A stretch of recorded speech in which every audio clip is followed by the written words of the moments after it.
con nosotros a Antonio Collado, que es un emprendedor que junto con otros compañeros ha puesto en marcha una iniciativa empresarial muy interesante que se llama Learn and Show, y que, bueno, están trabajando, yo diría que, digamos que escalones del proceso de emprendimiento que hasta ahora no se habían trabajado, ¿no? Y que yo creo que son muy útiles, sobre todo entrando en determinadas iniciativas empresariales, tomando riesgos con esos emprendedores, ¿no? Incluso tratando de explorar otros escalones más, digamos, desde el punto de vista de la inversión, de buscar inversores externos, etcétera, de capital riesgo, que yo creo que son muy sugerentes por el momento en el que estamos, ¿no? Va a desarrollar un tema, desde luego, muy pertinente, ¿no? Que es el tema de la innovación, pero el tema de la innovación desde el punto de vista de cómo convertirla en euros, ¿no? En dinero, ¿no? Cómo hacerla rentable, ¿no?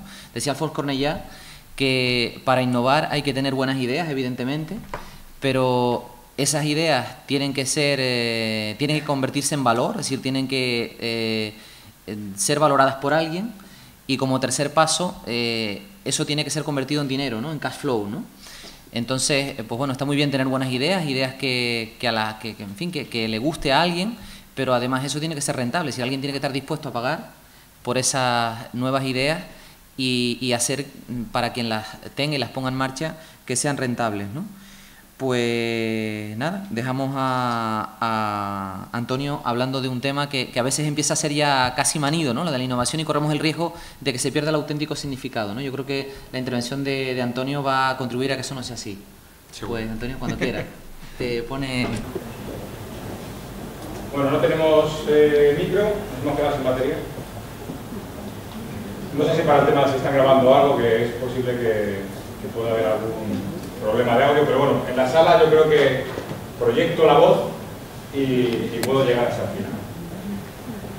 Bueno, yo creo que no estoy en una situación fácil, porque el cambio de registro es muy brusco. Estábamos hablando de macroeconomía, países BRIC y tal, y ahora vamos a hablar de microeconomía y de la empresa, que al final todo esto son granitos de arena.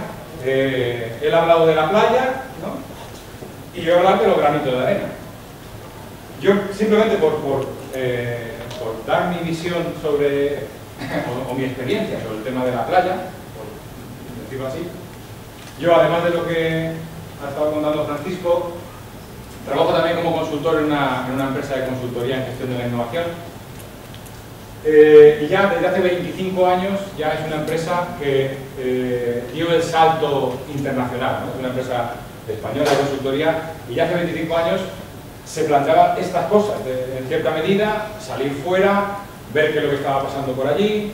Se creó una oficina en Bruselas, porque trabajamos mucho el tema de la gestión de la innovación, y para nosotros era fundamental estar al lado de donde se estaba cociendo los planes de I+D a nivel europeo. Y últimamente, pues también hemos empezado a dar el salto y hemos abierto una fábrica. Hemos abierto una oficina en China, hemos abierto una oficina en Brasil, en Argentina, en Polonia. Es que según te he estado oyendo, digo, es que estamos cumpliendo bien con el proceso, ¿no? Hemos abierto en Polonia y la verdad es que, a pesar de lo que estoy diciendo y de parecer que esto es una cosa grande, no somos grandes, ¿eh? Estamos hablando de 60 personas. Cada oficina de estas que os digo, pues en China tenemos 3 personas, 3 chinos. En Brasil y en Argentina tenemos un par de personas en cada oficina. O sea que bueno, que no estamos hablando de, bueno, ¿de qué está hablando este hombre, ¿no? Igual me está contando una empresa gigante que están abriendo oficinas por todos los sitios, y eso a mí, ¿cómo me afecta? Yo soy una empresa pequeña, estoy aquí, bueno, pues no es tan grande, ¿eh? Y sin embargo ya nos estamos planteando estas cosas. Evidentemente estamos explorando, porque nosotros no llegamos a China con un plan de 20 millones de euros para hacer un plan de marketing y empezar a vender allí al gobierno chino. No, es pequeño, poco a poco, explorar, ver qué está pasando, vender algo, pero vamos, que con esa visión, la visión de este caldero es el que es, y hay otros calderos que nos pueden aportar para balancear nuestra cuenta, ¿no? En cierta forma. Entonces, bueno, pues simplemente por daros esa visión de una empresa pequeña, cómo está haciendo el esfuerzo de hacer estas cosas. Yo, como os decía, voy a cambiar el enfoque y me voy a centrar fundamentalmente en la empresa, en la innovación en la empresa y en cómo identificar qué innovaciones son las que debemos manejar para poder ver un resultado en nuestra cuenta de resultados. Yo quería empezar con una pequeña historia, no es una historia relacionada con comercio, con economía, es una historia del ámbito olímpico. Y bueno, no sé si os acordáis de la abuelita esta de mujeres de las chicas de oro, pero bueno, empezaría algo así como, imaginaos México DF en 1968, las Olimpiadas, ¿no? Entonces, 5 de la tarde, esto de la hora ya me lo invento yo, por darle más realismo, 5 de la tarde, atletismo, salto de altura, estamos en la final. Y de repente, en aquella época, todo el mundo, todos los saltadores de altura, atacaban el listón lanzándose de frente, metiendo la pierna derecha o la izquierda, dependiendo si eran zurdos o cómo habían entrenado, para intentar superar. Y a todo esto llega un momento en el que se levanta un chaval americano, echa a correr, se gira ante el listón, mete la cabeza y salta de espaldas y gana de calle. Gana de calle, se lleva la medalla de oro. ¿Qué creen que hicieron el resto de competidores cuando vieron esto? Pues en ese momento, copiar después, en ese momento intentar meter el dedo y decir, no, eso está prohibido, esto qué es, así no se puede saltar, ¿dónde han dicho que eso se podía hacer antes? Si me lo hubieran dicho lo hubiera hecho yo. No sé si les suena también al tema empresarial, porque a mí me suena. Cuando hacían algo hace alguien y se sale un poco del tiesto, no, eso no se puede hacer. Porque este tío lo hace, si a mí se me hubiera ocurrido yo hubiera ganado el dinero que está ganando él. Bueno, pues esta situación lo que viene a enmarcar es una ruptura de un paradigma, ¿no? Estábamos en un momento en el que todo el mundo daba por sentado que las cosas había que hacerlas así. Y de repente llega un tío, rompe con todo, lo hace de otra forma. Bueno, eso que pasó en ese momento en el mundo del atletismo nos pasa a nosotros en nuestra vida cotidiana. No es lo mismo, por ejemplo, cuando yo estaba estudiando, a la hora de quedar con mis amigos el fin de semana, solamente teníamos un sistema, o quedábamos por la mañana al acabar la clase para la tarde, o como mucho nos llamábamos por teléfono, al teléfono fijo, y como alguien hubiera salido ya no lo pillabas. Era otra forma de plantearnos la vida, ¿no? La comunicación. Ahora ya todo es distinto, uno va con su móvil y la forma de comunicarse es instantánea y en el momento. Entonces, este tipo de cambios de paradigma nos están ocurriendo constantemente en todos los ámbitos, y en el ámbito empresarial también. En el ámbito empresarial las circunstancias cambian, todo cambia, lo que antes era de una forma ahora es de otra. ¿Y eso a qué nos lleva? Pues eso fundamentalmente nos lleva a que tenemos que estar como empresa, igual que lo hemos hecho como persona, que nos hemos ido adaptando, como empresa también tenemos que estar constantemente en una evolución. Tenemos que ver ¿dónde está esa sostenibilidad económica, comercial, que nos puede permitir tener una empresa competitiva, ¿no? Y esa competitividad, o ese enfoque hacia la competitividad, va cambiando y nos obliga a estar cambiando con el entorno, ¿no? Entonces, bueno, fundamentalmente lo que se nos presenta es un reto. Yo tengo mi empresa actual, el entorno va cambiando, ¿qué puedo hacer para intentar recorrer este camino y llegar a ser constantemente, porque esto no para, constantemente una empresa que yo he llamado sostenible, podríamos llamar exitosa, líder en el mercado, o al menos permanente, ¿no? O competitiva. Bueno, pues hay muchas soluciones. Estamos en este camino de intentar permanecer como empresa, liderar a ser posible. Hay muchas soluciones, ¿eh? Una solución, sin lugar a dudas, es la internacionalización. Otra solución puede ser, bueno, esta mañana estaba en unas charlas sobre redes sociales, o sea, son herramientas que podemos tener ahí, el diseño. Bueno, pues para mí hay una de esas respuestas, una respuesta muy importante, es la innovación. Y en todo lo que estábamos comentando antes, resulta que ese enfoque ese enfoque de competir, ese enfoque de intentar ir a otros mercados, ese enfoque distinto de lo que sería el bajo coste, el enfoque de diferenciación, el enfoque de enfoque, se basa fundamentalmente en una capacidad de innovar, en una capacidad que debemos tener personas y organizaciones de ser distintas, de buscar esa diferenciación. ¿De acuerdo? ¿Cómo voy a plantear la charla sobre innovación? Es verdad, como decía Francisco, que todo esto ya está bastante trillado. Todo el tema de innovación es un poco repetir lo mismo.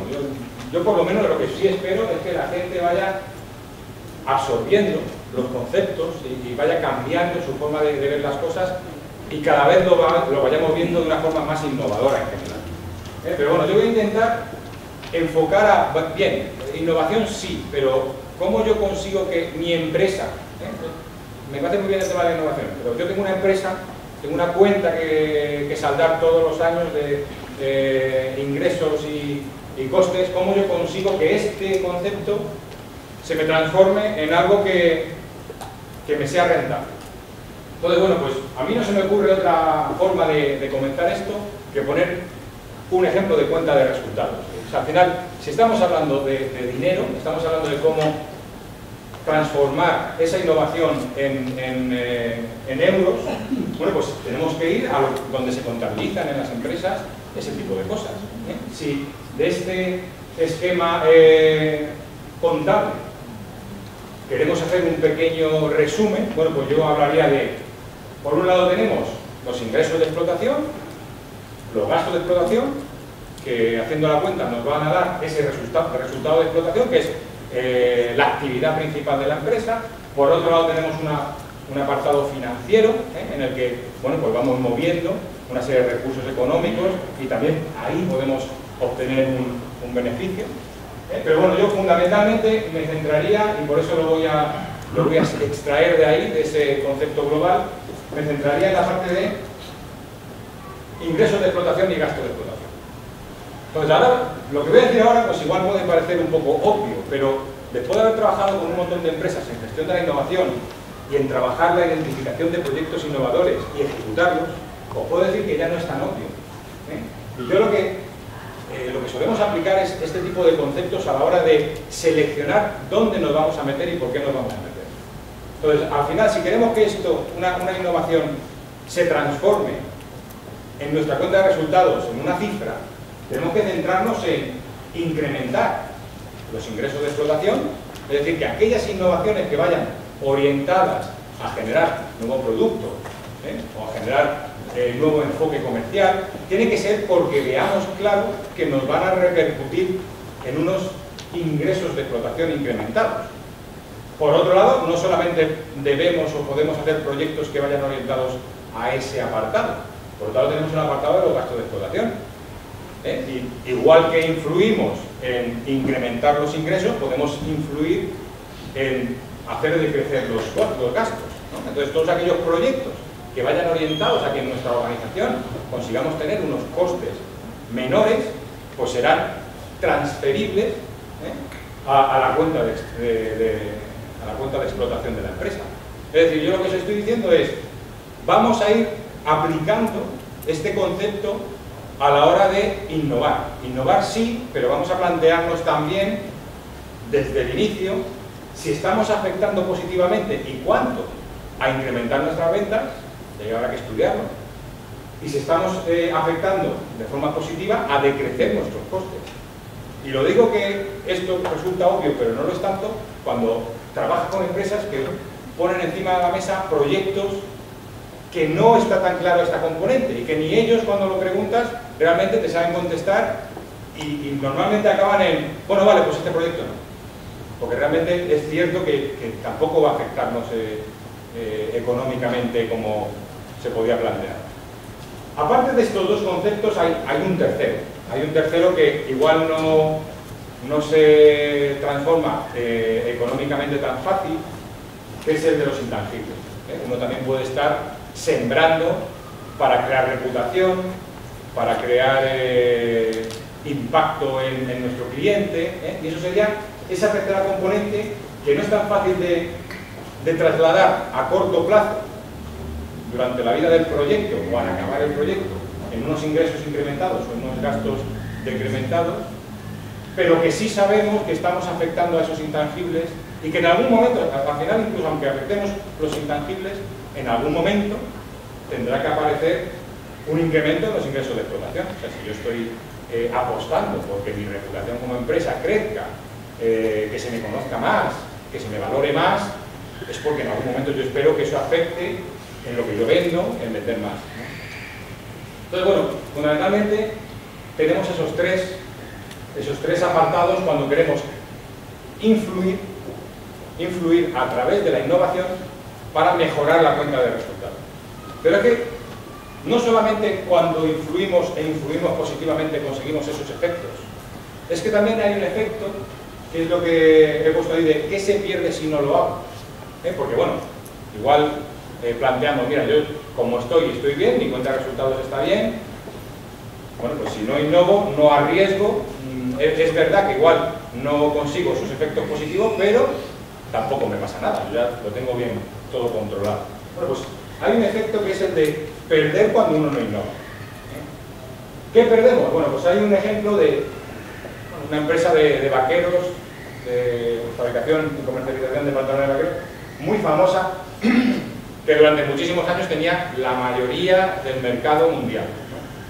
Bueno, esta empresa, digámoslo en cierta forma, pues se durmió en las ramas y veía su mercado como un mercado más o menos cautivo, y los vaqueros son así, se venden así y nosotros tenemos la mayoría del mercado. ¿Qué más vamos a hacer? Pues vender más, o sea, no hay mucho más que hacer. Este enfoque, que les duró durante bastante tiempo, se vio afectado de forma importante cuando otros fabricantes, incluso que antes no estaban metidos en el mundo de los vaqueros, otras marcas, empezaron a innovar en ese sector en el que nunca nadie fundamentalmente había innovado. Empezaron a innovar y empezaron a sacar nuevos modelos orientados hacia segmentos concretos, rotos, lavados a la piedra, cualquier tipo de variación en el producto que la empresa inicial no había percibido como amenaza, pero que realmente, bueno, pues empezaron a ver cómo iban decreciendo las ventas a favor de estas otras empresas que sí estaban innovando y sí estaban haciendo este esfuerzo. La empresa es Levi's, y esto fundamentalmente ocurre en su franja más dolorosa, entre comillas, entre el 96 y el 2001, donde prácticamente bajan las ventas a la mitad. Esto fue el toque de atención a la dirección para decidir, oye, mira, aquí sin lugar a dudas hay que hacer algo. Entonces empiezan a plantearse qué es lo que tienen que hacer, empiezan a innovar de forma masiva, buscando una reacción a lo que estaba ocurriendo, y entonces empiezan a sacar, igual que hacía la competencia, empiezan a sacar bueno, pues innovaciones al mercado, productos diferentes, productos diferenciados, orientados al consumidor, etc. Y bueno, pues consiguieron, gracias a esa reacción tardía, pero no tanto, pues consiguieron recuperar, ¿no? Ha habido otras empresas que no se han recuperado, que se han quedado ahí, no han visto la innovación y han acabado cerrando. Hay empresas famosas de revelado de carretes fotográficos, por ejemplo, que ya no existen y eran número uno en el mercado, bueno, pues porque no vieron cierto tipo de innovación tecnológica como una amenaza y acabaron cerrando porque ya fue demasiado tarde. Otras empresas como por ejemplo Philips y tal, en tema de televisión, pues sí reaccionaron más o menos a la entrada de esas innovaciones en pantalla de plasma, LCD, ese tipo de nueva tecnología. Es una tecnología absolutamente diferente y por eso aparecen actores diferentes que no tienen nada que ver con la anterior, pero bueno, ellos sí acabaron viéndolo y se metieron suficientemente a tiempo, o Kodak en fotografía, etc. Entonces, bueno, pues no solamente ganamos si lo hacemos bien, sino que tenemos que tener cuidado porque si no lo hacemos podemos perder y mucho.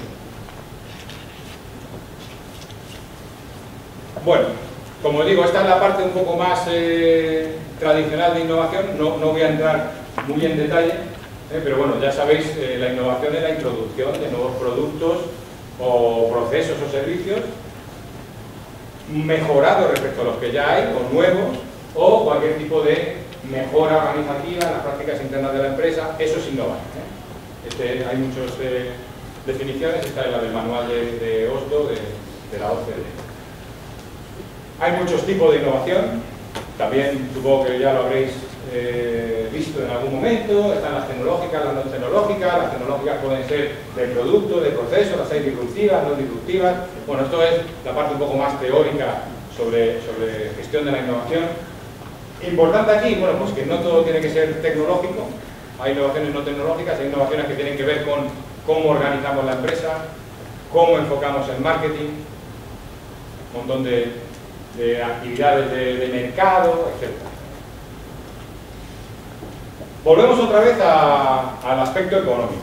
Estamos hablando de innovar. Innovar es invertir pensando en que uno puede conseguir unos retornos, como hemos visto antes, en la cuenta de resultados. Pero es invertir. Ojalá que si fuéramos, no sé, una cafetería, por ejemplo, y decidimos que hay una innovación por ahí y podemos comprar una máquina nueva de 50.000 euros porque conseguimos que el café ya lo saque de sabores, y vemos que hay un mercado ahí, lo podemos conseguir. Ojalá, simplemente con el hecho de plantearnos esa innovación y comentárselo a nuestros clientes estuvieran dispuestos a pagar un eurito más por el café antes de tenerlo. Y tú vas haciendo la hucha, y cuando ya toda la gente lo ha pagado, compras la máquina con el dinero ese y consigues que no tener que sacar de tu bolsillo. Bueno, ese planteamiento que parece tan cósmico, pues resulta que ha habido empresas que sí han hecho algo parecido. Hay empresas que, por ejemplo, no te venden un producto si tú no lo pagas antes, lo parametrizas, lo pagas y luego lo tienes en 2 semanas. Con lo cual, ellos toda la fabricación la están haciendo con tu dinero. Eso, por ejemplo, ha sido modelo rompedor de Dell en tema de ordenadores, en los que ellos cobraban antes de tú hacías tu composición de ordenador, pagabas y luego fabricaban tu ordenador y te lo enviaban. Entonces, bueno, pues es un poco locura, pero no tanto. Ya hay ejemplos de gente que lo ha sabido hacer. Entonces, bueno, pues como eso no es lo habitual, y lo habitual es que uno, cuando tiene una idea innovadora, haga sus cuentas y se plantee los beneficios que puede obtener, lo normal es que tenga que hacer una inversión. Entonces, esto es lo que se denomina la curva de tesorería en innovación. Lo normal es que al principio, desde que tenemos la idea hasta que conseguimos poner la innovación en el mercado, tengamos que hacer una inversión. Una inversión que, si hemos hecho bien las cuentas y luego esas cuentas se reflejan más o menos en lo que somos capaces de comercializar y en el resultado real, pues vemos cómo esa curva acaba habiendo un retorno de la inversión y acaba dándonos un beneficio. Esta es la curva normal y por eso hay que plantearse todo tema de innovación como una inversión. Volviendo de nuevo al tema del retorno de la inversión. Bien, ¿cuánto retorna una inversión en innovación? ¿O cómo de importante, por empezar por el inicio, cómo de importante la innovación? ¿Lo tenemos claro? ¿Los empresarios lo tienen claro? Bueno, un estudio de una consultora muy importante a nivel global, de Boston Consulting Group, hizo una encuesta y la innovación aparecía en la mente de los empresarios y de los directivos de empresas. Uno de los 3 elementos fundamentales para el éxito de la empresa, en la gran mayoría de los empresarios. Es decir, la innovación está ya en la mente del empresario, en la mente del emprendedor, de forma, bueno, pues ya existe, ya está, ¿verdad? Sin embargo, este mismo estudio lo que venía a decir es, bien, está la innovación en la mente del empresario y del directivo, sin embargo, existe una frustración sobre cómo van a retornar o cómo se retorna esa inversión en innovación.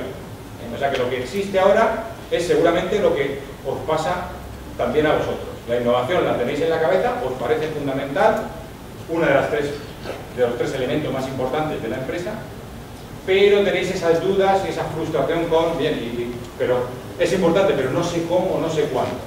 Bueno, hay otra serie de estudios que vienen a decir, más o menos, según el tipo de proyectos que ellos han manejado, cuánto se retorna económicamente por cada euro que se invierte en innovación. Según el Ministerio de Ciencia e Innovación, en base a una serie de proyectos, ellos sacan un estudio y dicen, mira, pues Como media, 5,7 euros se generan como media por cada euro invertido en innovación. Otro estudio de la Asociación de Empresas de Consultoría, pues bueno, según sus estudios son un poquito más optimistas, 7,7 euros por cada euro invertido en innovación. Luego, evidentemente, está cada empresa, o sea, cada empresa, sobre todo por la sistemática que tiene, por la forma de afrontar la innovación, pues puede tener sus propios estudios y pueden ser muy diferentes lo que retorna una empresa de lo que retorna otra. Es decir, la innovación no nos sirve la media. Nosotros podemos innovar y tener unos retornos. Microsoft 19 euros por cada euro que invierte en innovación, y son muchos. Otros pueden tener menos. Es decir, que esto depende mucho del enfoque empresarial de la innovación. Y ese enfoque empresarial de la innovación, bueno, pues consideramos que tiene mucho que ver con cómo eres capaz de sistematizar todo el proceso innovador. ¿Qué es lo que podemos hacer? Como decía José Juan, ¿cómo podemos empezar mañana? Bueno, pues si yo tuviera que empezar mañana, después de haber estado aquí y haber visto el tema de la innovación, yo lo primero que plantearía sería pensar. O sea, yo lo primero creo que es fundamental, porque yo creo que lo hacemos muy poquito, el pensar realmente dónde estamos, qué tipo de empresa queremos tener, qué recursos tenemos, dónde somos capaces de llegar. En el tema de la internacionalización, ¿cómo plantearía yo mi producto? ¿En qué país? ¿Por qué razón? ¿En qué cuantía? O sea, pensar. Yo creo que muchas veces nos estamos lanzando a la piscina a ciertas cosas sin haber pensado suficiente. Y en el mundo de la innovación, pues ocurre y se mete la gente en proyectos en lugar de meterse en otros que podían tener un mejor resultado, se meten en otros que de resultado incierto. Y yo lo primero que plantearía es, bien, pues vamos a pensar y a pensar en un montón de caras del poliedro. Fundamentalmente, lo primero, ¿qué empresa somos? ¿Qué sabemos hacer? ¿Dónde estamos? ¿Qué competencia tenemos? Por decirlo de alguna forma, una fotografía de la situación, tanto de nuestra empresa como de nuestro entorno. Y luego, bueno, pues hay un proceso habitual cuando uno está innovando, que se inicia, como os digo, en la parte esta de diagnóstico y de pensar y repensar por qué, dónde, cómo y qué. Pero luego, bueno, pues está la antena tecnológica, de una vez que yo decido qué cosas quiero hacer, ver qué es lo que está pasando en el mundo en ese aspecto, en esas tecnologías, en esos mercados. Luego habrá que ver financieramente cómo puedo yo abordar ese proyecto de innovación, dónde están los recursos económicos. Luego está la asistencia técnica, si necesito alguna aportación de gente de fuera de mi empresa, de expertos de fuera, de otras empresas con las que colaborar, si necesito algún tipo de soporte metodológico para ejecutar ese proyecto. Y bueno, al final esto acaba, si todo sale bien, o incluso si no sale bien y sale mal, tiene que acabar volviendo otra vez a mi replanteamiento inicial, al dónde estoy ahora y dónde quiero volver a estar, porque este proceso, como veis, es cíclico. ¿Estamos solos ante estos procesos de innovación? Bueno, pues yo lo que sí os puedo decir es que hay una serie de modelos que podéis encontrar en libros, en casos de empresa. Hay uno que es el modelo 166.000 o la norma 166.000, la 1, la 2, que viene a plantearnos un modelo de innovación, una forma de sistematizar la innovación, que viene a ser similar al procedimiento de la 9000 en calidad, la 1, la 2, bueno, pues viene a ser de ese pelo, ¿no? Por decirlo de alguna forma. Con lo cual, hay cosas que ya están escritas, podemos aprender de lo que ya hay y podemos ejecutar ese tipo de modelos. No voy a entrar en detalle en estos modelos, pero fundamentalmente al final, si queremos sistematizar, tenemos que pasar por la dimensión estratégica, que es ese planteamiento estratégico de nosotros como empresarios, como emprendedores, como empresa, de nuestro mercado. Hay que identificar qué tipo de innovaciones son las que queremos poner en marcha, hacer ese estudio de impacto en incremento de ventas, de impacto en reducción de costes, de impacto en mejora del intangible para conseguir unos beneficios a medio plazo. Esas ideas luego habrá que extraerlas, tratarlas identificarlas y ejecutarlas, que es el desarrollo de ese proyecto, con un objetivo, con una forma de plantear el procedimiento de desarrollo. Y luego, muy importante, para poder acabar con todo esto en la cuenta de resultados, habrá que explotar los resultados, que al final es la clave.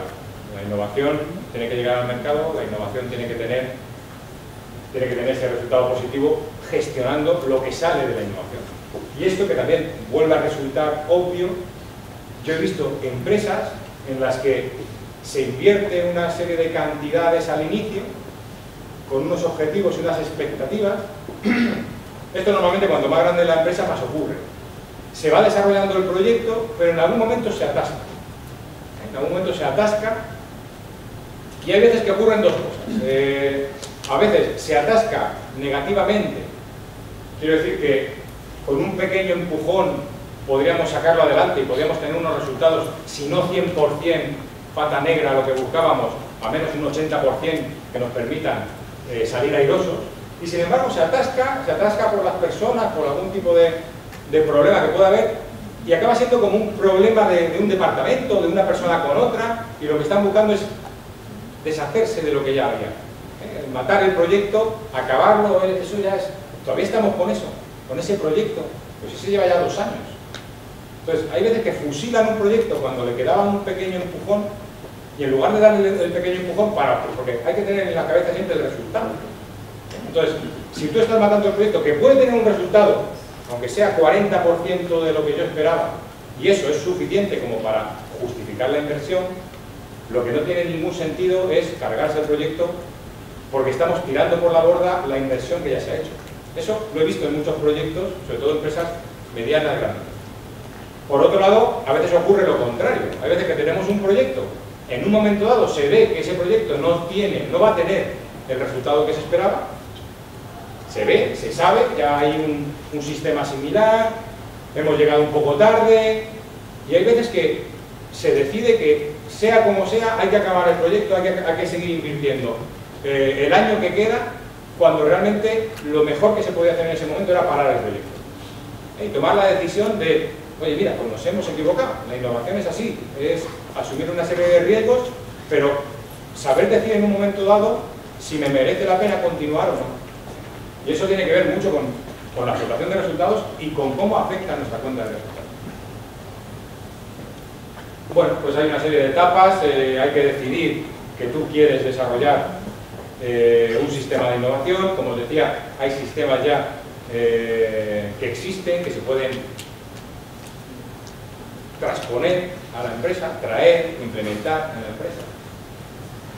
Esta es la típica transparencia sobre cómo la innovación va pasando por una serie de etapas. Evidentemente siempre hay una retroalimentación en cada una de ellas.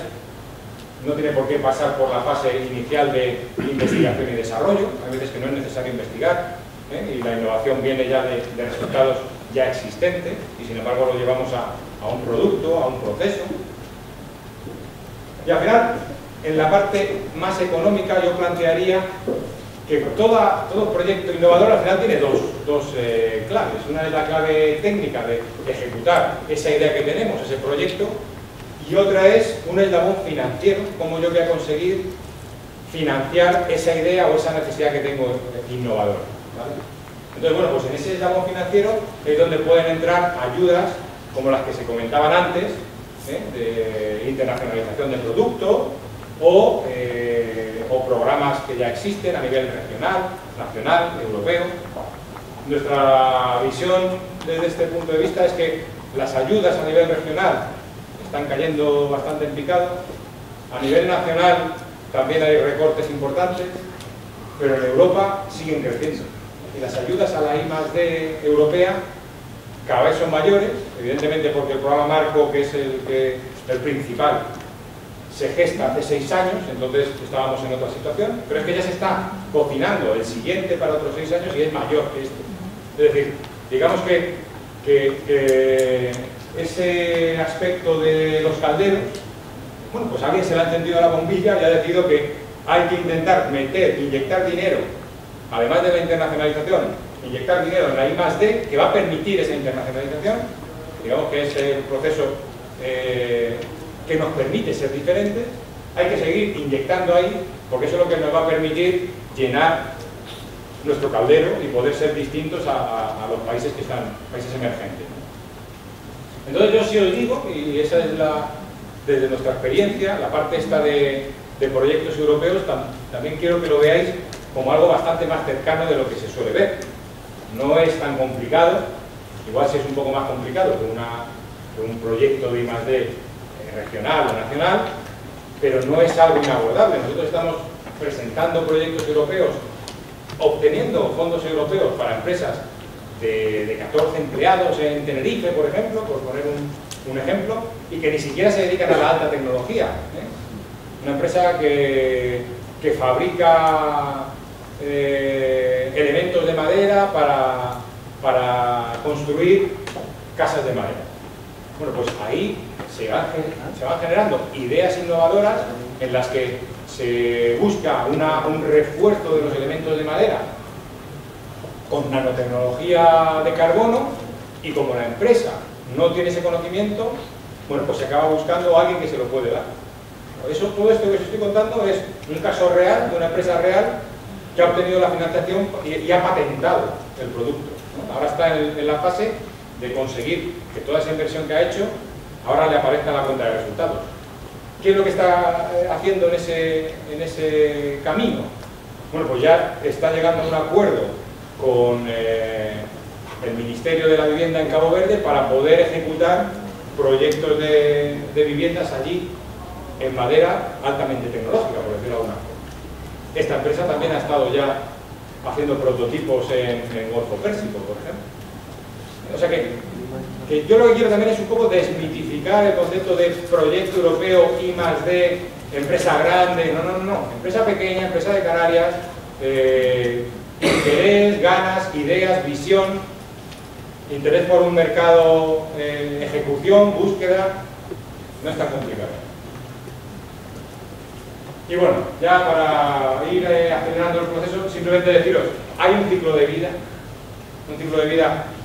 vinculado a la gestión de proyectos, y esto ya, como lo he contado, pues lo voy a ir pasando rápido.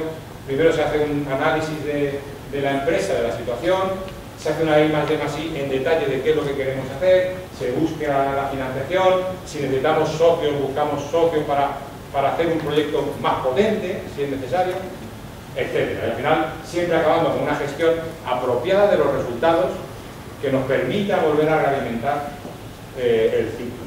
Y siempre, en la medida de lo posible, midiendo, que esto es lo que en España solemos